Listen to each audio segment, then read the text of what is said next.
In art, composition makes all the difference in the world. It doesn't matter what you paint, it doesn't matter how well you paint. If the composition isn't good, the painting will always have something that just doesn't work. It's a part of painting that's often overlooked, and yet it's so crucial. Composition is the essence of art. The thing is, you're not just painting a subject, you're painting a subject within a context, and composition is the art of arranging this context to make the subject stand out. In this video, I'm going to give you 5 composition techniques that always work. They're not rules, they're simply ideas that you can try for your own projects. And we'll see how they were applied by artists in the history of art. While achieving balance in our compositions is often a goal, deliberately breaking that balance can bring a whole new level of visual interest and intrigue to your artwork. That was the entire point of the Baroque movement after the classical era during the Counter-Reform. To bring a new interest in religious art and attract more worshippers, the Catholic Church decided to encourage the Baroque approach, using asymmetry and unevenness as a core visual marker. And it worked. In art, as in life, it's often the unexpected and the unconventional, the Baroque, that captures our attention. By intentionally disrupting the balance in your composition, you can create a sense of tension, movement, and even evoke emotions that would otherwise be impossible to evoke.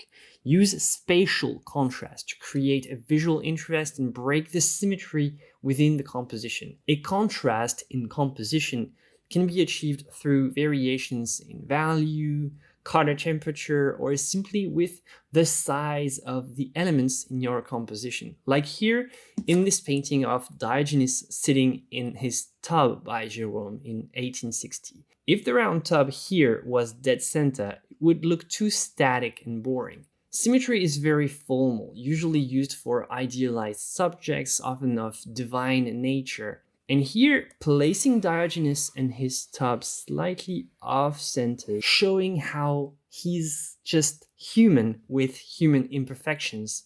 There's nothing formal, there's nothing eternal in this painting. It's not divine, it's very human. This tub here has a lot of symbolic and also formal weight, like it weighs a lot.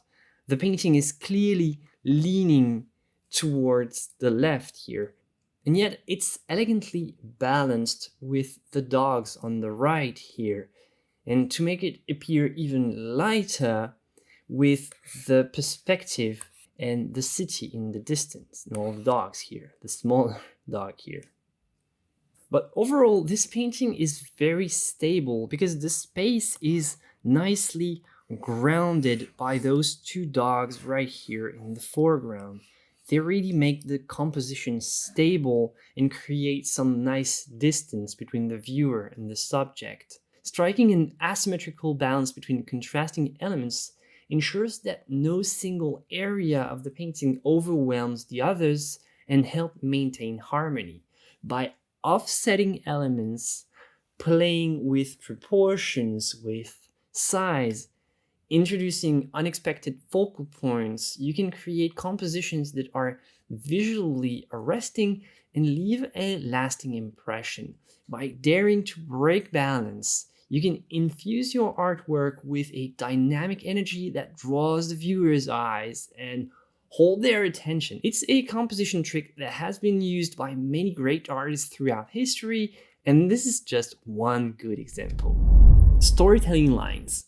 When we talk about lines in composition, it can mean a lot of things. And frankly, when doing an analysis of a painting, it's pretty easy to draw random lines that have nothing to do really with the painting. I can do this, I can do this, and this, and this, and it doesn't really have to make sense. I can draw as many lines as I want, and sometimes they don't even relate to the actual painting or the intention of the painter. Lines are an abstraction, of course, so you can trace as many of them as you want on a painting. It doesn't mean that the analysis was relevant. In this video, I want to focus only on the lines that actually matter for you as a creator and not for the sake of analysis. I want to focus on storytelling lines. There can be two types of lines, explicit and implicit.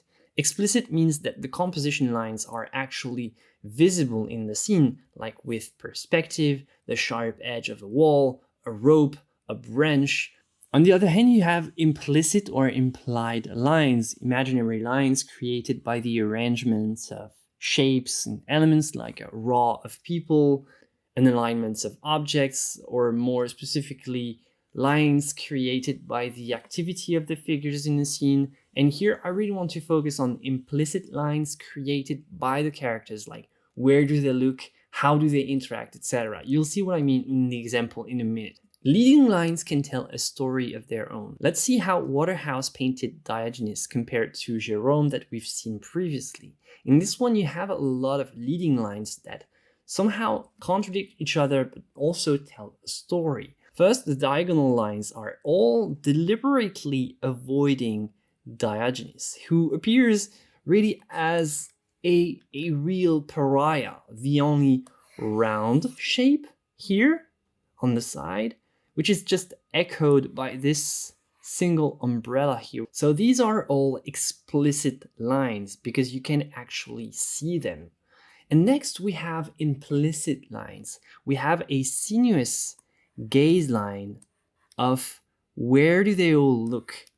And as you can see, this sort of line snakes its way down towards Diogenes. Diogenes, who is the only person looking away in the distance, maybe thinking about more important stuff. This combination of leading lines really emphasizes the controversial nature of the Cynic philosopher, and this is a brilliant example of how composition can be used to depict the main character of a painting as an outcast and paradoxically make him look more important than the rest. The rule of thirds is all about creating balance, interest, and harmony in your artwork. Simply divide your canvas into thirds by drawing the vertical and horizontal thirds, and the intersections of these lines are ideal focal points. They're sometimes called power points or the eyes of the painting. Positioning the main elements of your painting alongside one of these lines or one of these points can create a visually appealing composition that feels both balanced and dynamic. It works with any rectangle, like this very elongated painting by Correggio representing Jupiter and Io. As you can see, the eye of Io is almost perfectly on one of those intersections. It wouldn't look the same at all if she was, for example, dead center or much higher. With this rule, you still have plenty of space above the main element, but not too much so that it doesn't feel oppressing. Here it leaves enough space to see the ethereal form of Jupiter who transformed himself into a cloud. This rule is pretty well known in movies and photography. One important thing that's not often talked about is that you want to leave some focus points empty to break the uniformity of the composition. See, this one here is empty, and create something more dynamic. If you fill all the focus points with 4 important elements, you'll lose some of this movement that makes this technique so appealing. It will feel stale and obvious. And if you have several elements around these focus points, a nice trick can be to connect them with a sinuous line like here. It's always interesting to connect 2 or 3 of these points with some type of curve and leave the 4th one empty. Now remember, the rule of thirds is not a rigid formula, it's a guideline that you can adapt and adjust to suit your artistic vision. Feel free to experiment and explore variations within the grid to create unique compositions. And more importantly, don't think that you have to bullseye everything exactly to one of these points. It's just an overall placement idea. And most great paintings have some of their key features around the thirds if you look carefully, but they all have enough flexibility to keep the composition dynamic. It's not pinpoint precision, you don't have to hit it exactly there. A canvas is flat, but a good painting is more like a window to a painted world. The more there is to explore, the better. To illustrate this idea, let me tell you a very quick tip to choose the ideal head size for your portrait. If you intend to paint a life-size portrait, you actually want to paint the head slightly smaller than the actual size of the face when you measure it in real life. Why? Because we tend to imagine that the surface of the canvas is actually a window and that the model is sitting further behind. If you paint the face at the exact real life size, it will sort of look awkward, as if the model is glued to the wall, glued to the canvas, because you don't have this effect of perspective. You don't feel like you can get into the space of the painting. It doesn't create a distance between the viewer and the subject. It's one of the only ways to make the size of the head kind of awkward for a portrait. Bigger than life is a little presumptuous, but okay, I guess, for fancy art galleries that like, these giant faces everywhere. Smaller than normal is always fine. Much smaller, like super small, is interesting, somehow like a miniature, but the exact head size is kind of weird, at least for a classical portrait. And this is an interesting effect of the distance created by perspective.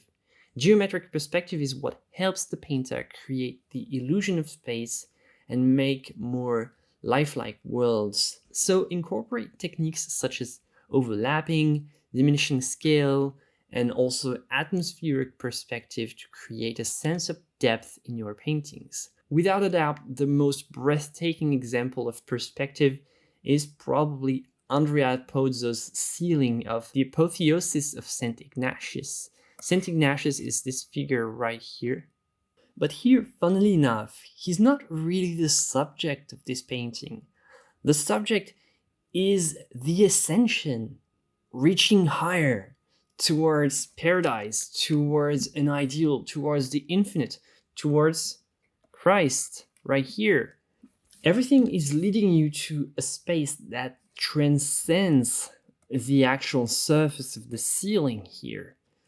It can reach further and higher and break the flatness of the surface, making the painting appear more immersive. The painting is more than what it actually is.